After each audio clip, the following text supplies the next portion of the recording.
The morning after George's funeral, I found his son, Lucas, on the front porch, duffel bag in one hand, smug smile in the other. He didn't ask if I was okay. He didn't offer condolences. He just looked past me, nodded toward the house, and said, "Figured I'd move in. You probably don't want to rattle around in this place alone." I stood there in my robe, grief still clinging to my bones like wet clothes. Lucas, meanwhile, looked as comfortable as if he were coming home from a golf trip.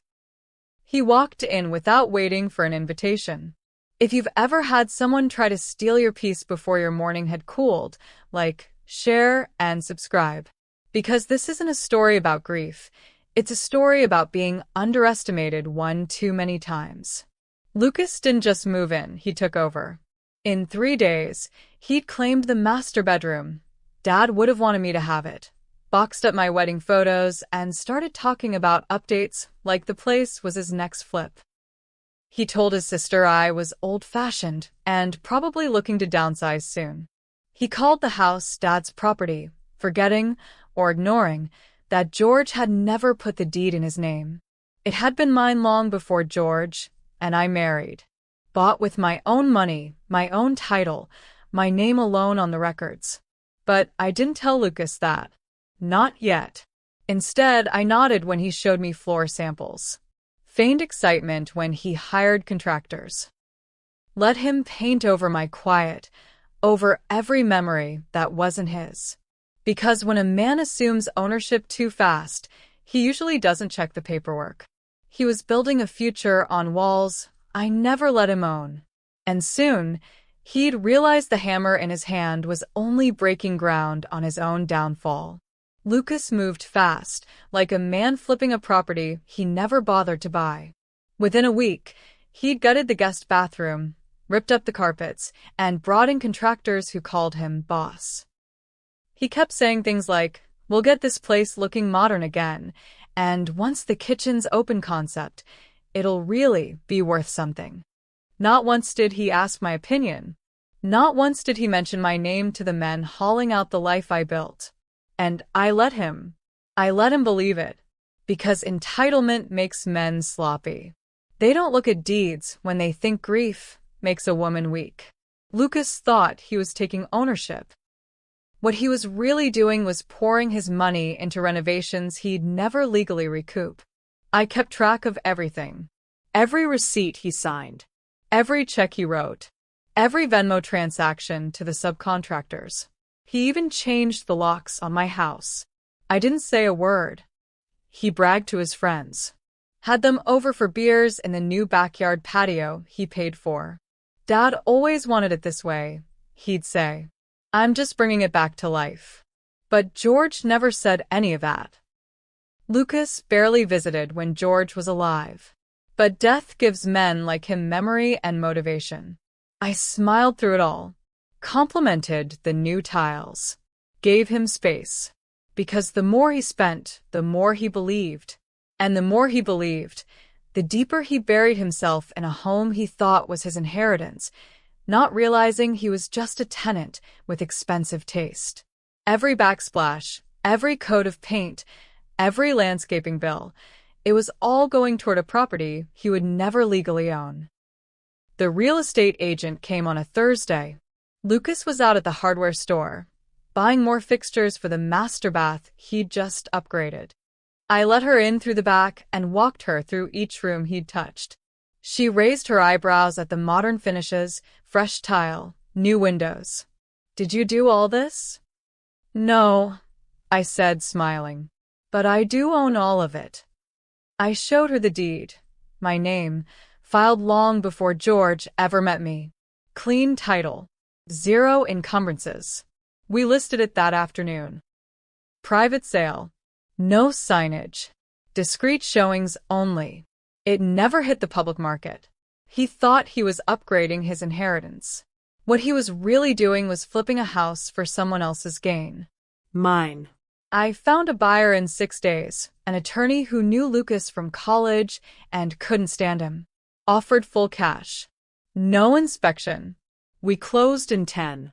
Lucas didn't notice the escrow documents in the mail. He didn't question the sudden uptick in strangers viewing the house during his lunch breaks. He just kept renovating, assuming the future was paved in his own blueprints. Then came the morning he found the for sale sign, in the back of the buyer's car, post-closing, never even staked into the ground.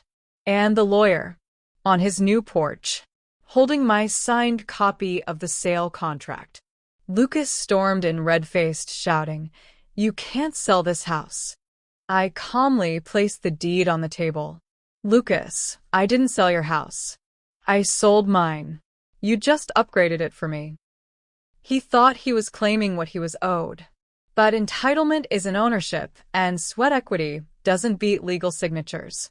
He paced the living room, now freshly painted in the shade he had called future gray, cursing under his breath as if language could undo contracts. "You blindsided me," Lucas growled. "You let me invest everything.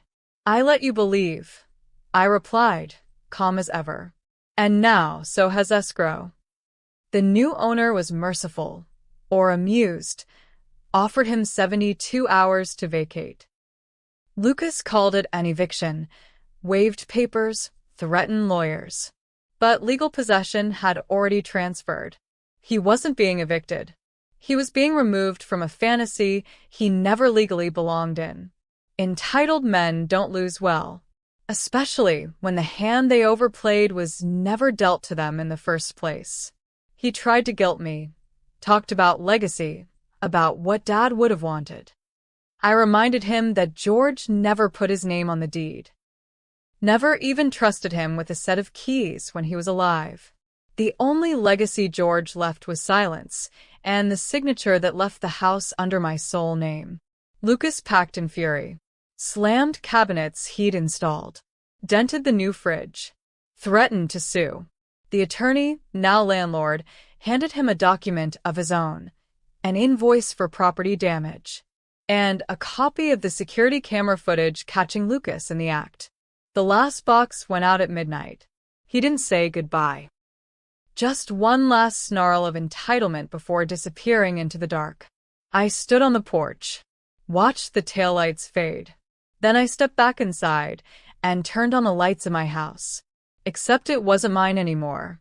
And that was the best part, because I didn't need the house. I needed him to understand that claiming what isn't yours and disrespecting the one who actually owns it is a renovation that always ends in demolition. I didn't stay in the house after the sale. I didn't need to.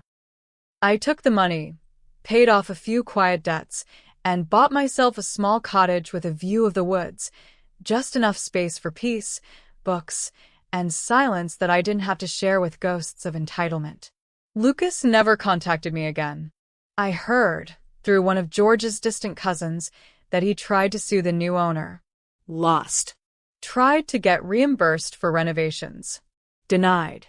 He learned, too late, that you can't recoup sweat equity from a house you never owned. I framed the final deed. My name, sold by me, signed by me. Hung it above the fireplace in my new home. Not out of spite. He emailed me a photo of the garden Lucas tore up, rebuilt with native flowers, softer light, something simpler. He said, "Thank you for the opportunity." I replied, "You're welcome. Enjoy your home." Thank you for joining me through this reckoning. Like, share, and subscribe for more stories where entitlement meets justice and where silence isn't weakness. It's strategy.